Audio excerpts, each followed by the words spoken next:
সফল হোক এই কাম হয় আমাদের, সবাই দোয়া করবেন। আল্লাহ হাফেজ। রহমানির রহিম।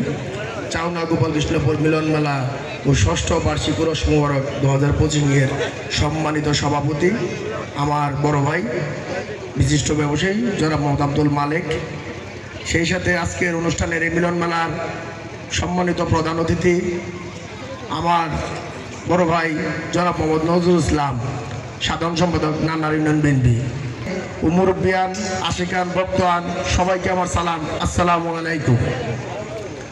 আসলে আজকে বেশি কথা বলবো, আপনাদের গান শুনতে বিঘ্ন হচ্ছে, তাই আমি সংক্ষেপে আপনাদের আজকের অনুষ্ঠান উদ্বোধন ঘোষণা করলাম। ধন্যবাদ সবাইকে।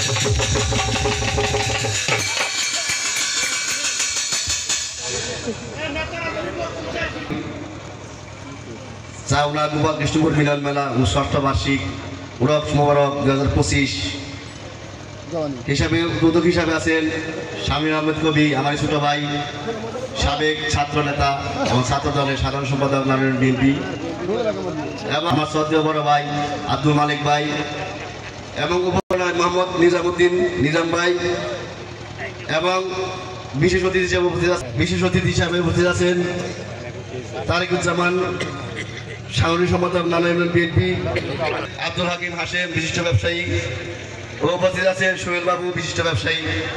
ও আসলে বাবা এই গানের মধ্যে বক্তব্য দেওয়া উচিত না। তারপরে এই চাওনা ও ধাইরা মানে গোপাল কৃষ্ণপুর গ্রামের যে মিলন মেলাটা, যে কোনো কারণে হয়তো একটু সমস্যা হয়েছিল, যাক আল্লাহটা ঠিক হয়েছে। আমি চাই বছর হবে, আমি কথা দিলাম আমরা এটা করব, এটা আমাদের দুই গ্রামের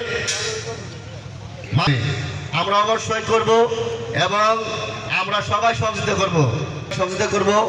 আর আমি আরেকটা কথা বলবো যে আমরা যে আজকে এই বিচার গানে অনুষ্ঠান আমরা করতেছি, এই অনুষ্ঠানটা আমাদের অনেক আগে হতো, আমরা বিভিন্ন মাঠে, বিভিন্ন ঘাটে, বিভিন্ন বাজারে হতো, এবং তখন আমাদের এই রেডিও ইন্ডিয়ান চ্যানেলে আমাদের বাংলা সংস্কৃতি হারিয়ে ফেলেছি, এবং আমরা বাস্তবে তা পরিণত করব।